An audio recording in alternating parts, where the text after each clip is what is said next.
Africa was not an empty land waiting to be discovered before colonization.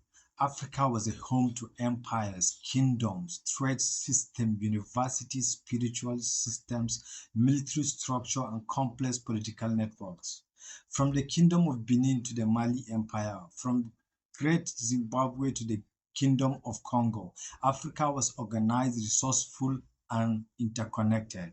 So, how did foreign powers conquer such a vast continent? Not by military force alone, but through manipulation, psychological warfare, diversion, narratives. This is the hidden story of how minds were targeted before lands were occupied. Map of Africa split into ethnic and territorial lines. One of the oldest conquest strategies is simple: prevent unity. Colonial powers study internal tension, ethnic, religious, political, economic, then they amplify them. One group was favored, another was excluded. One chief was armed, another was undermined. Privilege was selectively distributed. This creates artificial alliance and rivalries.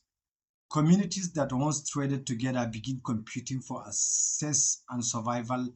Diversion reduce collective resistance. A fragmented people is easier to govern. Colonial officials shaking hands with chiefs and intermediaries. Direct control is expensive, indirect control is efficient.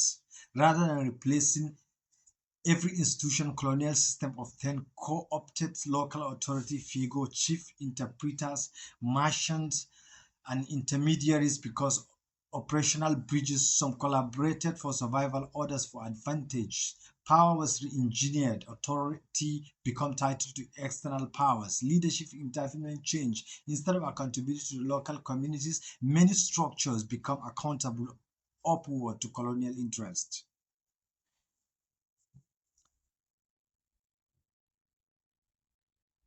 Colonial education system often did more than teach literacy. They defined heresy. History was rewritten. Africa was framed as backward.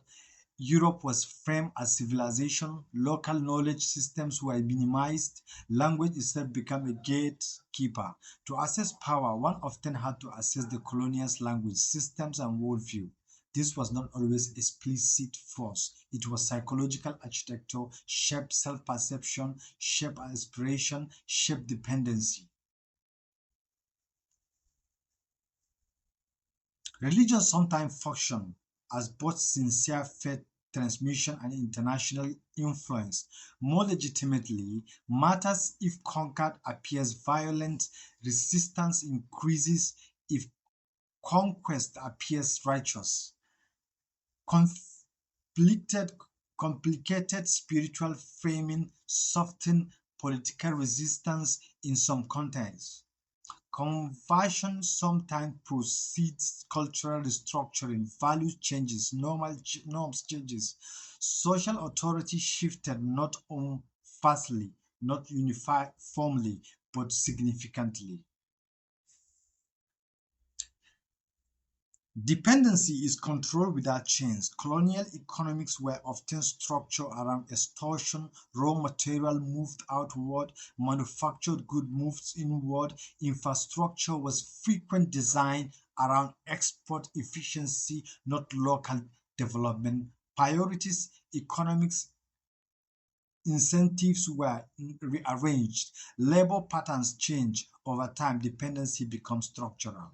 A system does not need constant force when incentive forces compliance lines were drawn, not always based on language, identity, trade patterns, or cultural geography. Borders compressed, complicity, communities were separated, others were merged, administrative convenience often outweighed local continuity.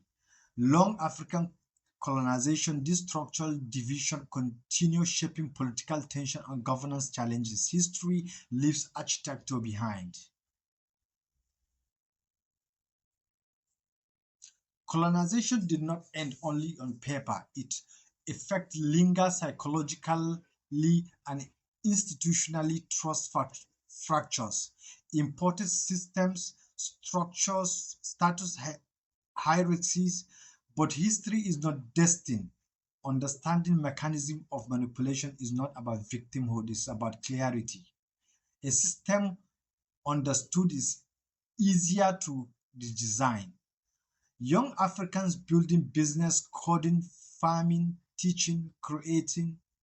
Africa was not conquered by force alone. It was studied, fragmented, influenced, reorganized, but awareness changes outcomes. To understand the future, one must understand the architecture of the past.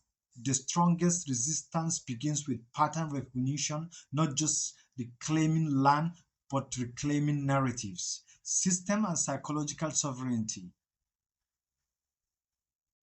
Knew the method, rewrite the history.